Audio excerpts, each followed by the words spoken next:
Đây, hàng ốc rất là nhiều. Đây mình có tất cả bao nhiêu loại vậy chị? Nếu mà có đủ hết chắc khoảng 30 mấy loại. 30 mấy loại. Chưa có, đổi qua móng tay ha, bạch tuộc gì được không? Mà một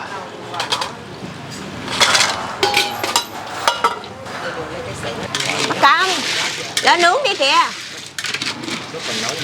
Đây, sản ở đây là cái phô mai mọi người.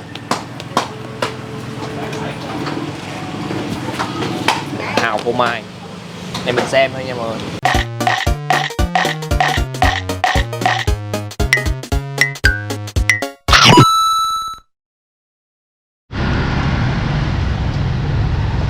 Xin chào mọi người, mình là Mèo đây. Chào mừng mọi người đã đến với kênh Điên Food Travel. Bây giờ là tầm 11 giờ trưa. Hôm nay thì tụi mình lại có công việc nên chia nhau ra mà đi. Hiện tại thì mình đang trên đường Nguyễn Thường Hiền nha mọi người. Rồi tới đường Nguyễn Đình Chiểu á, thì mọi người quẹo phải nha.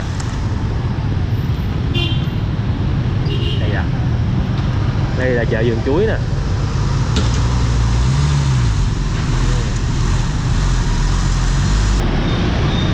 Rồi mọi người đi thẳng qua luôn ngã tư đường Cao Thắng nha. Vẫn đi thẳng đường Nguyễn Đình Chiểu nha. Đó, mọi người tới cái ngã tư đường Nguyễn Thiện Thuật á thì mọi người quẹo phải. Đây, ngã tư Nguyễn Thiện Thuật rồi mọi người quẹo phải nha. Đó. Bỏ một cái ngã tư đầu tiên.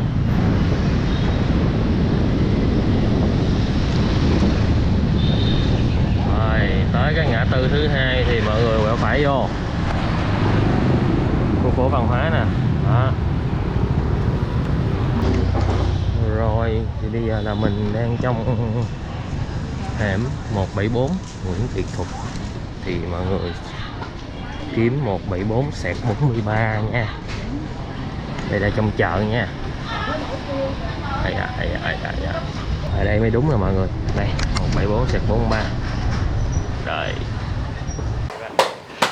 Hi, xin chào cả nhà, Gia Phú và Mèo. Rất vui được chào đón cô chú anh chị và tất cả các bạn đã đến với Điên Food Travel. Ngày hôm nay chúng ta sẽ đến một mặt hàng ốc bán cũng từ buổi sáng, nhưng mà tầm 10 giờ 11 giờ trưa. Đó. Thì địa chỉ ở đây là 174/43 Nguyễn Thiện Thuật, phường 3, quận 3. Quán ốc là ốc Xuyên. Quán ốc này cách đây mấy năm trước Phú có ghé ăn rồi, nhưng mà về sau vậy này là không có đi ngang cái đường này nữa. Lúc trước mình hay ăn với bạn, như là những nghệ sĩ á, họ cũng có thường ghé vào trong quán ốc này ăn lúc buổi chiều tối. Rồi thì ở đây có cái món ốc đậm phô mai, chúng ta thưởng thức. Ủa, anh hết đập ở Hào rồi. Cả nhà đừng quên like, share cũng như là ấn nút subscribe nha. Cảm ơn cả nhà rất nhiều.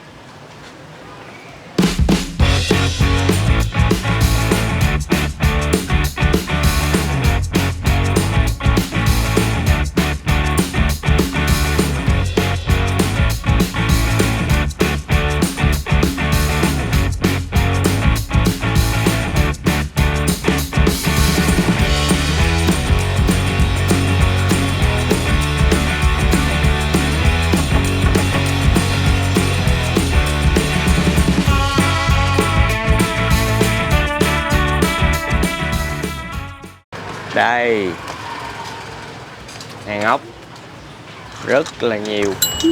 Đây mình có tất cả bao nhiêu loại vậy chị? Nếu mà có đủ hết chắc khoảng 30 mấy loại. 30 mấy loại.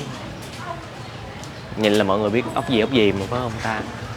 Bu nè, Ốc bu, gai, ốc gai, ốc lát, nghêu, chém chép, nghêu nè. Con này ốc muỗng. Ốc muỗng. Có chỗ thì lại nói ốc muỗng vịt. Ốc muỗng vịt. Đúng rồi, ốc muỗng vịt á. Tay kia mua ốc vịt không? Sao? Đây cái này ốc là khế. nhiều người lộn nè. Ốc khế nè. Đó, bự. Đây, còn nè. Đúng rồi, cái đó là ốc khế. Ốc khế. Có nhiều người là sao? Thời kỳ mày nói là ý gì? Ý là có nhiều người lộn hai con này. Lộn khế với lộn tỏi đúng không? Tỏi nè. Tỏi vỏ nó màu trắng trơn, ốc khế nó sủi. Càng ghè, ốc hương. Còn sò lụa. Sò lụa 2 còi. Sò lụa 2 còi. Lụa nó có nhiều loại lắm. Có nhiều loại rồi. Nó có lụa tím rồi, nó có lụa bắp, nó có lụa đủ thứ. Đó, con ốc của mấy bạn nữ thích. Ốc tâm sự. Bây giờ cũng nhiều bạn nam ăn ốc dừa lắm đó nha. Ăn còn nhiều hơn nữa đó. Ốc bông, Bông, ốc ngựa, có mực, có bạch tuộc nữa, móng này ốc tay. móng chân nữa không vậy? Móng tay. Móng tay mà mập à. thấy nó mập á. Tưởng ốc móng chân. Móng chân bự nữa. Bự nữa. Nghêu Thái này chưa có tắt. Chị thì chỉ nấu thôi, người ở ngoài là bóc em vô so huyết bơ tỏi. Mình xem mấy phần của khách đi rồi tới phần của mình sao cho nó đa dạng ốc. Nhìn chế biến riêng. Rồi chưa, chị đưa qua đây nha. Cái này là chị đang làm gì chị? Đang nấu nước dảo. À là cái món này ốc len xào dừa. Đúng rồi, ốc len xào dừa. Nấu nước dảo. Nấu nước dảo trước, nấu cho nó thấm con ốc rồi mình mới đổ nước cốt vô. Tức là trong cái nước này là mình có nêm nếm. Có nêm gia vị vô đây. Cho nó thấm ốc rồi nó bắt đầu bỏ cốt dừa. Nó thấm ốc, nó thấm vô mình mới hút được. Yeah. Mà sao mình không bỏ cốt dừa, phải đợi lúc sau mình mới bỏ vậy chị? Nước cốt dừa nếu mà mình nấu luôn, nó nấu lâu vậy nó sẽ lên dầu. Nó không ngon. Dầu dừa. Nó giảm chất béo mà nó phải lên dầu. Ui con ốc giác. Này làm lâu không vậy? Cái này mình hầm phải 3 tiếng mới được. Rồi mới sao? ăn được. Nghĩ ăn món này. Nghĩ ăn món này. Con bự quá đã. Cái bàn tay bạn vô rồi. Có con còn bự hơn nữa. Đúng rồi, có con bự nữa. Con này là nhiêu con chị? Tùy theo con lớn nhỏ. Dạ. Nếu mà lớn nhất là khoảng 180, nhỏ là 100, 120. Dạ, nó ăn ốc giác rồi. Nhưng mà cái này mình cắt ra mình bán phần. Phần nó 70. Bạn cắt ra bán phần. Cái ốc bự thì nướng tiêu rồi đó, ăn đã. Nhà này hào gì anh? Ngồi trong nhà bên đó đó em. Hào dở xe. Sữa đó. Nó có nhiều loại hào sữa, hào dở xe với hào đá. Hào đá dở. Mình bán 55.000 một con, là mình bán hào tiền. Mình bán cái hào kia. Hào đá là dở ha. Hào đá tức là nó cũng nó tự nhiên đó. Nó là tự nhiên, hiểu không? Giờ nói chung là tất cả đều nuôi hết, hiểu không? Nhưng mà ý là mình có hai cái loại. Nước bơ của có 2 con rồi nè. Không có ốc giác chắc là Phú sẽ lấy cái món này. Cà tắc. Cà tắc, nhưng quên nó tiêu cái đoạn Vậy đi nha.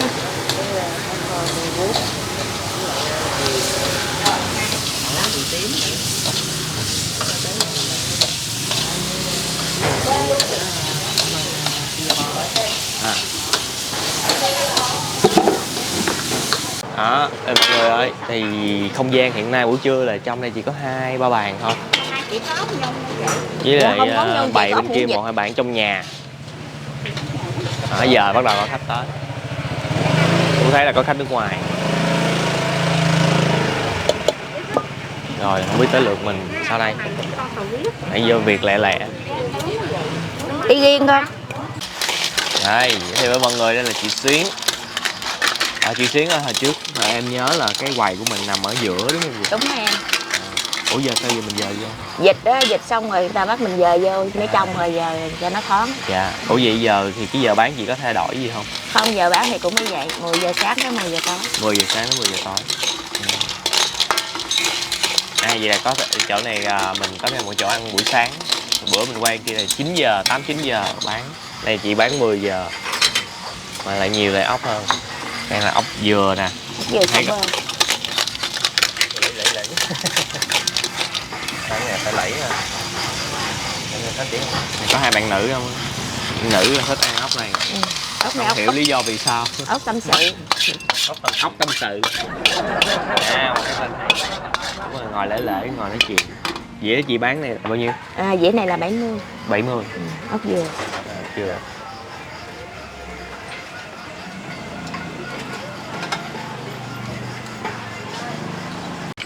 Nghêu.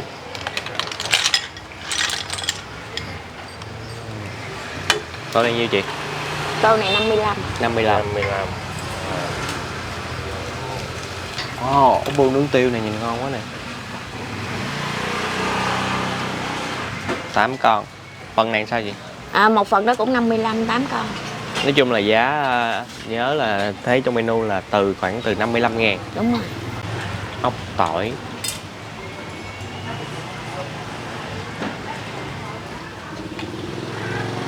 tỏi này mình bán theo con đúng không chị? Ốc tỏi bán theo con. Ốc tỏi Con đó cùng nay mình giá. bán là 60 với 70. Sao vậy? Tùy theo lên xuống, có lúc lên xuống nó có 50 cũng chừng 40 cũng Dạ. có. Ừ. Lúc này là đồ nó mắc nó 60 70. Ốc tỏi đây chỉ làm món gì là đắt. Nướng nước mắm, Nướng nước mắm. nước muối ớt, nướng nước mắm hành. Nước mắm. Ở đây mình bán ốc tỏi sống không á nên rất là ngon.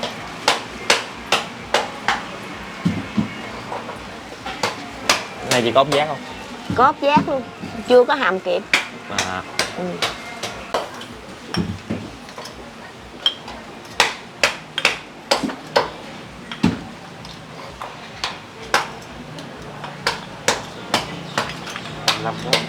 Năm Vẫn tại chiều là mình vẫn có bàn ở ngoài đúng không chị? Bây giờ cũng không có trải bàn giữa nữa cơ mà trải dọc theo đây. À, chạy dọc bên đây luôn. Dọc đây với dọc qua đây. Đây có mì nha mọi người. Đây là món mì xào chem chép. Ủa nãy em thấy chị bỏ cái nước gì giống nước chanh nước tắc gì không? Nào em? Nghe cái hũ. Mỡ, À mỡ hả? mỡ để phi tỏi. Mỡ mà tưởng nước chanh nước tắc gì. Rồi. Chờ cho ra dĩa nè. Mì là mình cũng tính tiền riêng hay sao vậy? Không, cũng xào chung với ốc luôn nè em. Như mì một phần thì là 70. Nha.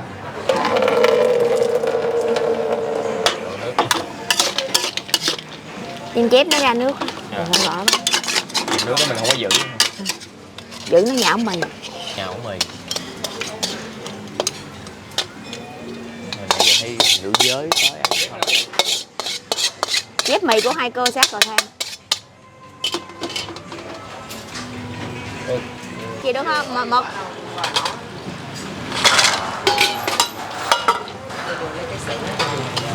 Nấu riêng bằng nước cốt dừa. Là coi như bỏ là vô cái tô, ủa cái thao của mình hấp rồi cũng dắt được nó nữa. thành nước này luôn đúng không? Không, đó nướng đi kìa. Lúc mình nấu mềm á. Nướng nè con. Nước dẻo chứ mà. Đây. Sản ở đây là cái phô mai mọi người. Hào phô mai.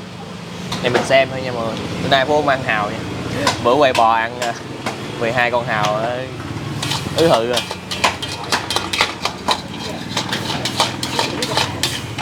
Cái phô mai là mình đâu có pha gì không đâu không?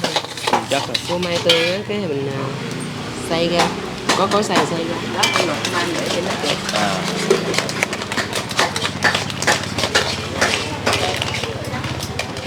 Ghẹ.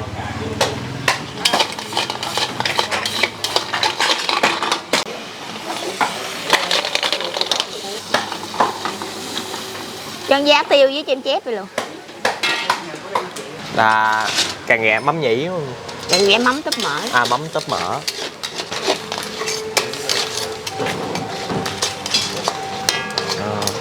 Chị có đập cái càng ghẹ rồi đó mọi người. Đúng rồi, mình chỉ gỡ ra ăn thôi. Mình chỉ gỡ thôi. Như Nè. vậy nó mới thấm gia vị vô đây. Em thích những chỗ đập như vậy nè. Đỡ dùng răng. Đó. Còn của mình ốc hương đẫm phô mai. Hương tắm phô mai. Có em lại kêu ốc hương tắm phô mai đi. Tắm phô mai. Tắm cho em đi. Ai mê béo thì cứ món này mà dứt. Có phô mai trứng muối nữa nha mọi người. Bữa nay Phú muốn ăn cái phô mai không.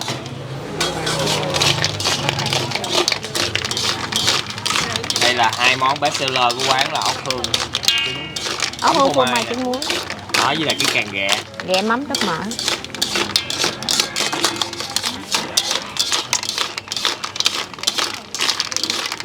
Phô mai là nguyên chất nhưng mà nãy em thấy chị có nêm gia vị vô rồi. Đúng rồi, nêm miếng gia vị vô. Ăn bánh mì được đúng không chị? Đúng rồi, nó đậm vị hơn.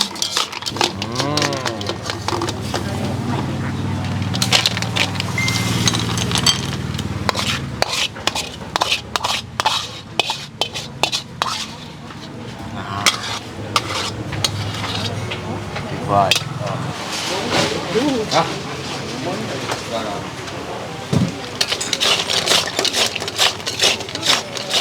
Thì muối mì có hai món nướng.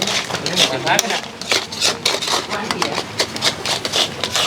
Ốc tỏi với lại Một ốc khế. Một cái bánh ngọt nhân đậu xanh đây.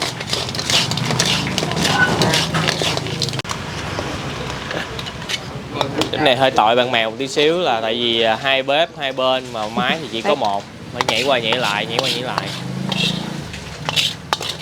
Một phần ốc len. Tính tiền giá cầu thang. Ủa chị Dung xuống hay gì ạ?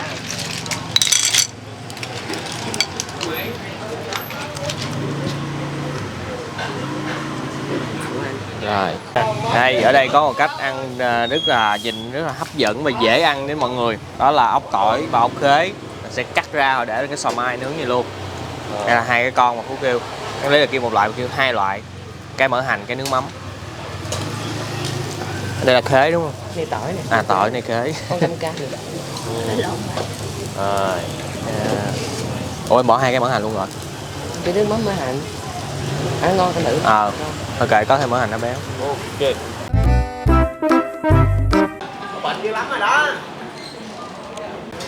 Wow. 1 tiếng rưỡi để được ăn ốc ngày hôm nay khá là vất vả, tại vì bán buổi trưa thì mà nếu mà quay buổi chiều thì sẽ cực nữa, mà tại vì khách đông không thể nào mà mình đợi mình quay xong được. Rồi đây là cái menu trên của quán ốc Xuyên nha mọi người. Ở đây là bên đây là sò giá 55.000, sò dương thì theo thời giá, bạch tuộc 70.000, hào là 25.000 một con, nướng phô mai, nướng mỡ hành, nướng mò tí chanh. Nghêu 55, nói chung là giá thấp nhất là 55 nha. Ốc hương là 110.000, mình xào phô mai. Rồi này ốc khế là theo thời giá, ốc tỏi theo thời giá. Thì đây là hai cái phần ốc khế ốc tỏi, can ghẹ 130, xào nước mắm tóp mỡ. Ok, giá Phú xin mời cả nhà cô chú anh chị và tất cả các bạn chúng ta cùng thưởng thức ốc ngày hôm nay. Đó quá, mình xin phép mình ăn ốc len trước cho mọi người.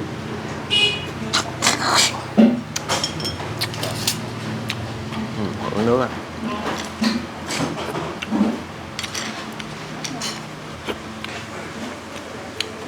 Cái cốt dừa ở đây á, vị nó thanh, không có bị ngọt gắt nữa, hay là quá béo.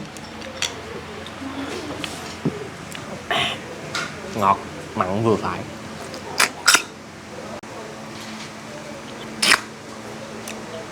Bữa ăn này cũng không, cũng 5 xị có rồi đó. Cái này 5 nè, 110. 110 là hết 165 rồi nè. 165, 130. Chưa tới 5 xị đó. 130 là 295. 900 một con này khoảng 5-60. Cho là 100 đi. Đó, là cũng 300 mấy rồi.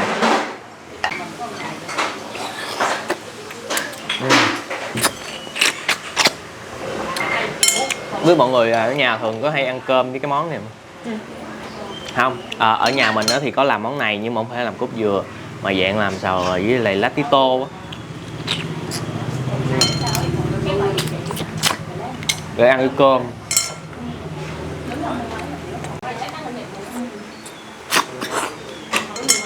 Nó ăn lẹ ha, nó khúc. Ngóc nó ngồi, thịt nó mập, tươi. Rồi, bây giờ tới con ốc khế và ốc tỏi. Còn cam cam là ốc tỏi. Con thử biết luôn. Nướng hơi còn nước không? Còn. Miếng nước nha. Mắm mỡ hầm đà.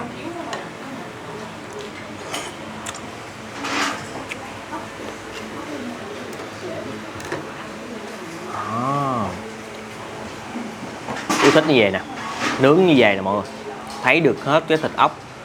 Nhiều khi có những chỗ họ nướng còn trong cái vỏ, tuy là họ cắt nhưng mà nhiều khi nó vẫn còn dính, mình lấy mình ăn nhiều khi khó. Có nước mắm nè.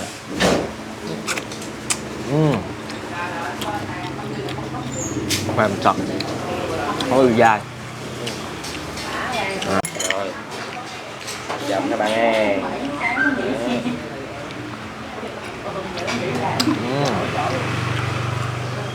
Dẻo dẻo, ngon. Đấy nha, hai cái nướng giống nhau. Mắm có mỡ hành thì nó sẽ béo hơn.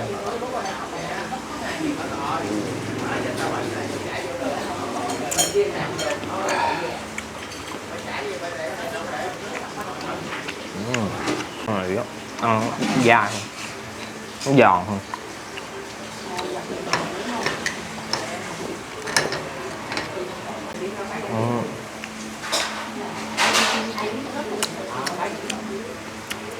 Chấm này do có thêm bị mặn chua, chứ thật ra mọi người trộn rồi ăn với cái mắm này cũng ngon rồi.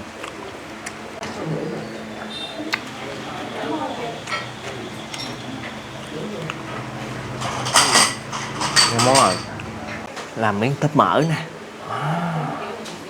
Mọi người có để ý thấy có gì xuất hiện mới đó. Bánh mì 50.000 một ổ. Nên nói là buổi chiều thì sẽ cái ổ nó dài hơn. Có loại này thôi, chặt đầu à. Ổ cắt đôi á. Ồ, cái này đặt ruột. Có mỡ xốp giòn giòn. Rồi Đặt sẵn rồi bạn. đặt sẵn rồi. Ăn đi đừng sợ. Vậy là lần trước mình quay là quán ốc bán buổi sáng, giờ cũng là buổi sáng nhưng mà từ 10 giờ 11 giờ. Mà ở đây thì sẽ là giá nó sẽ nhỉnh hơn bên mà Phú quay, nhưng mà được ốc ở đây nó lại to hơn và nhiều da cái nêm nếm hơn để cho mọi người có thể lựa chọn.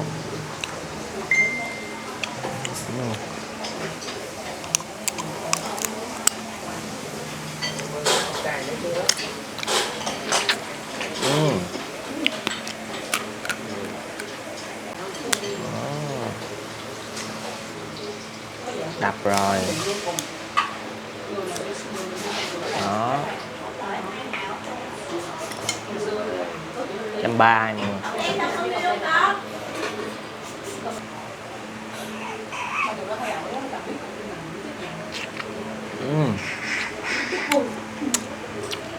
Ôi thịt đó, cái mắm đó mọi người, tuy là mặc dù là chỉ đập nhưng mà cái nó thấm á, nó không thấm quá nhiều.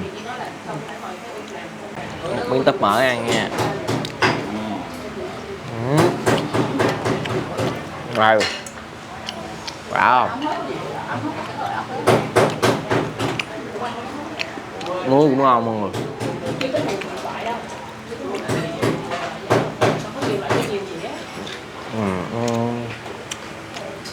Ăn đã miệng, tươi ngọt, nó thấm được một ít nước vị mắm, vẫn giữ được cái chất ngọt của thịt của cái thịt nó chắc đó mọi người.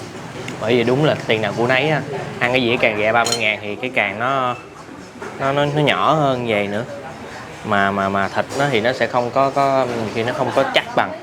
Ăn mình cảm giác nó dính răng, không chưa gọi là cái gì, không bỏ dính răng đúng không? Không dính bỏ răng. Ngon quá, càng ghẹ. Rồi có chùm cuối xài đấy, phô mai nè, là một miếng phô mai béo ngậy nha. Ôi trời ơi, như bánh lăng hay cái gì á.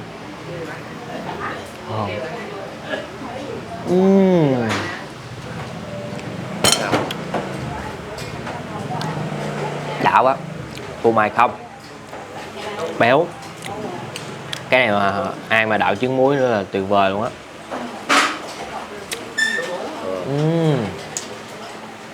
Chỉ có nêm gia vị vô á, nhưng mà gần như chúng ta cảm nhận được trọn vẹn cái vị phô mai nguyên chất luôn.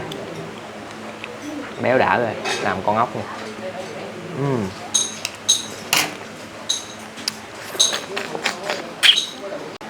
Tuy là giá ốc ở đây nó sẽ là coi như là sẽ có món là cao á, với một phần ốc hương 110, nhưng mà thấy ốc cũng to và phô mai thì cũng nhiều. Nói chung là chúng ta ăn rồi là đã miệng. Dạ.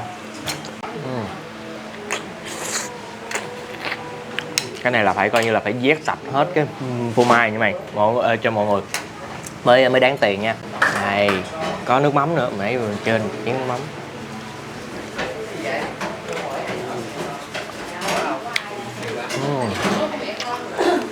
Ngon, ngóc nó giòn. Nó hơi cái muối tiêu hơn, mắm này ăn chưa có đã lắm.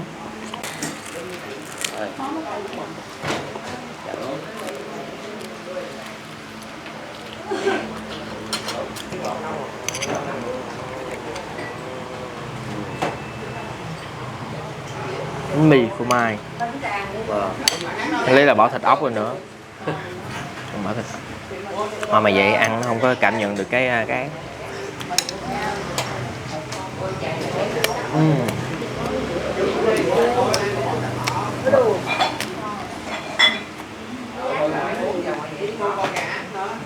Vẫn thấm với bánh mì, ăn không có bị lạc, cảm giác như đang ăn với bơ sữa. Bật chế độ bào lên nè mọi người, góc độ 1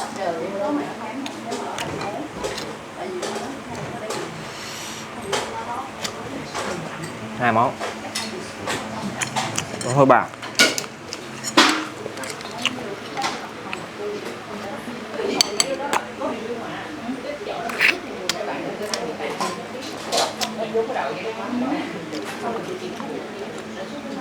Rồi, xin phép cả nhà thử đây.